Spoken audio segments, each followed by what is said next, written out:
Good evening. Could you state your name, major, hometown, and year that you are at UR? I'm Janice. I'm from Charleston, South Carolina. I'm a sophomore at the University of Richmond, and I'm a psychology and health studies double major with a music minor. Awesome. Can you tell me a little bit about how you started getting into music? What are your first instruments?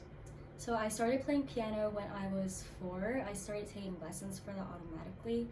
And then around second grade, I started picking up the violin, also took lessons for that. So I was pretty classically trained in the beginning. I quit violin and piano lessons when I was in 7th grade, but instead I started picking up the guitar around that time, like 6th and 7th grade. My dad had a guitar laying around that he never played, so I just took it upon myself to figure out some chords. I have perfect pitch, so it was easier for me to play by ear. The reason why I really quit lessons was because I didn't like sheet music. This is kind of embarrassing to say, but I would cry because of fingerings on the sheet music. I just like doing things my own way. I'm very independent in that way. So from then on, every other instrument that I've learned is self-taught. Excellent. Yeah, you make a great point about fingerings. They can be frustrating. What have you found as a self-taught musician? What have been, rewarding to get out of that you must do it this way system? What are some hurdles that you've also experienced in being self-taught as well? So being self-taught, my favorite thing is that I do whatever I want. I listen to something, I hear something, I can play on the piano or the guitar. Those are my 2 primary instruments.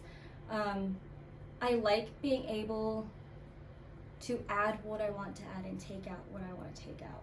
There's no sheet music for being self-taught. I think it's rewarding in the sense that it's original. There's really nothing like it. Because I hate rhythm so much, I'm a very melody pitch oriented person. It was really an eye-opening experience for me to just focus everything I have into creating those harmonies that I wanted, instead of focusing on, oh, is this rhythm correct? So I think that would be the most rewarding, is that it's very individualistic to me, and everything I play, there's a reason behind why I'm playing it a certain way. As for hurdles, I think it's that it's not by the book, and that's really looked down upon. I think we're getting better in the music industry and just in society in general with kind of, having your own thing you're doing, but if I'm playing with friends and I'm playing a cover of whatever I want to be playing on the piano, then automatically what they would say is like, oh, but that's not how the original is. And I think that's something that I take pride in, but for other people, because they're not experienced in the self-taught way, it can be disturbing, maybe, is the word I want to use. Mm-hmm. Yeah, the freedom to do it your own way, that's really powerful. You talk about focusing on harmonies. Mm-hmm. How has your knowledge of harmony evolved from when you were, after you stopped taking lessons to where you are today? Has that evolved at all? Tell us a little bit about that. It definitely has. So I was in a church choir all of elementary school, and then I moved, so I wasn't in the church choir anymore, but I was also in school choir and everything.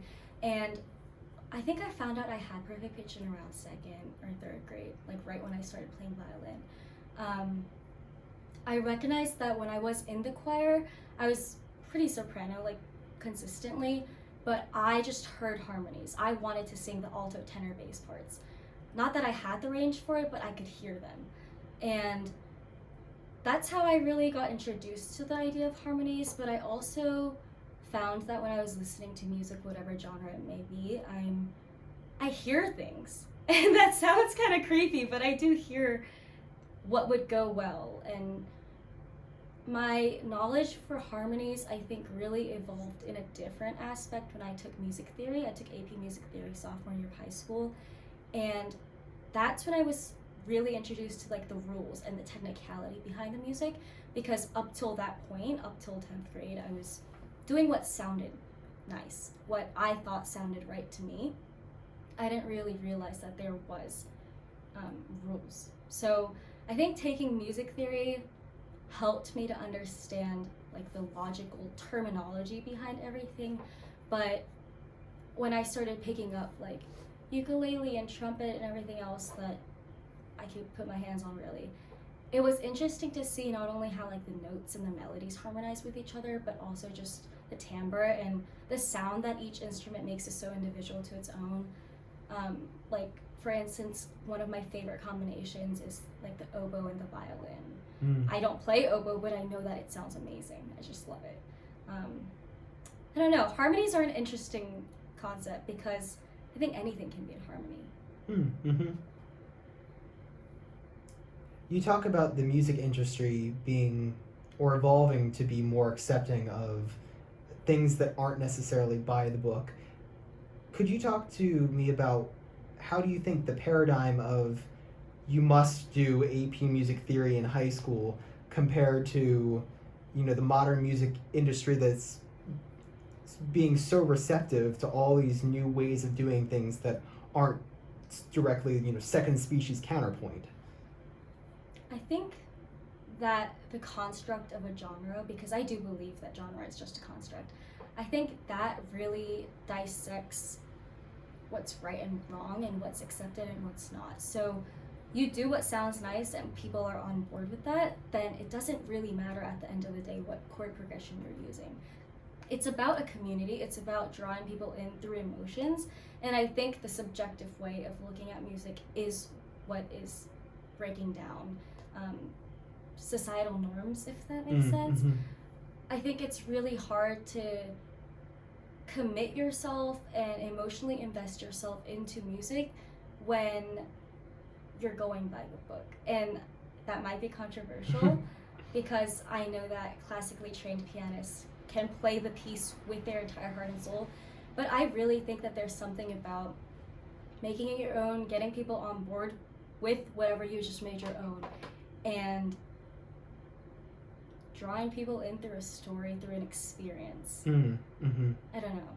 Yeah, absolutely. Music is an experience, and I think that so much of our musical experiences and the way that we do things is affected by our growing up in our culture that we grew up in.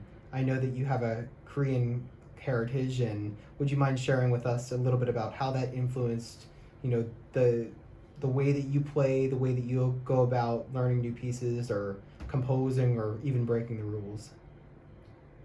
That's a great question. Does make me think and reflect a lot.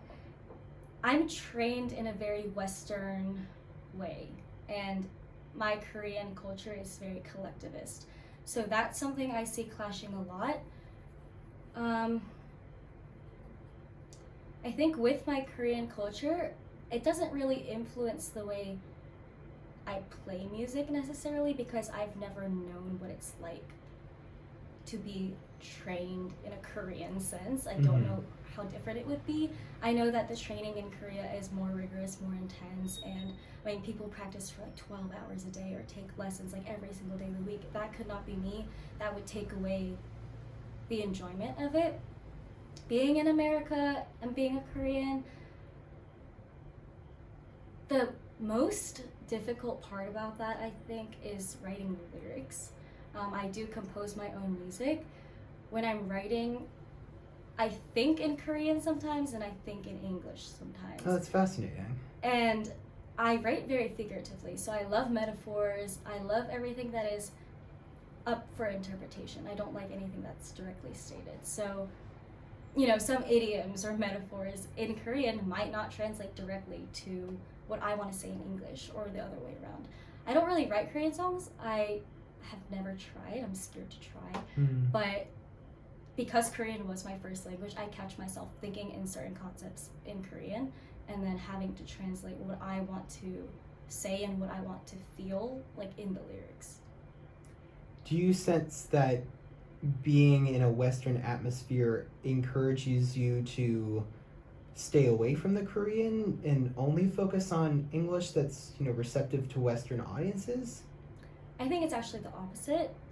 Growing up in a Korean family, it's always family first, like put yourself last type of thing. It's very like a love language is sacrificing type of thing. Mm. So for me, music is the way that I get to put myself first and put my needs and what I want and my emotions first. So through playing and creating and listening to music, that's kind of my escape for where I can be myself without feeling the cultural guilt that comes with it. It helps me embrace my individuality and my originality, and it helps me to be more independent and go out of my comfort zone more. I think music definitely translates into how I live my daily life. Absolutely, absolutely. And having that background, how would you say that, you know, music plays a role in that daily life, having that background? I mean, like I touched on before a little bit, music is kind of my escape, and in a way, it really draws me closer to myself, because I hear things, you know, I hear other artists coming out with songs, and I'm very quick to critique things that are different. But I don't think that critique necessarily has to be negative. I think it can be more like an observation. It teaches me more of what I like and what I don't like, what I want to implement into my music and what I don't want to implement into my music. And through that, it kind of factors into my life of like the people I surround myself with, you know, making those decisions in music where that's such a creative outlet for me helps me to let go a little bit and view life as more of like a creative outlet type of thing, where I surround myself with people I want to surround myself with. I do what I love. I chase after what I love instead of doing what is right or what people would deem right. I chase after the things that make me happy, and music has really helped me with that, because I find comfort in those harmonies, both figuratively and literally. Like, if I have comfort around me in my social life or in my personal life, or even my academic life, that's really what I look for. Oh, that's awesome. Have you, one last question, have you found that the community here has blossomed and allowed you to like even greater expand the person that you are, and in being in a, you know, an inclusive environment that helps you to be who you are? Definitely. I took guitar lessons with Professor Harding my spring semester of freshman year, and he is very similar to me in the sense that screw the rules. Like, do what you love, do what sounds good. Embracing the idea of dissonance, if you want to put it that way. And then I'm also involved in Kairos in the community. I play for the worship, or I play with the worship team for the Kairos service, and I'm also in a Brazilian ensemble right now. And all of those things together just really push me to try new things, and I'm lucky to be in a community where that is embraced and that's encouraged.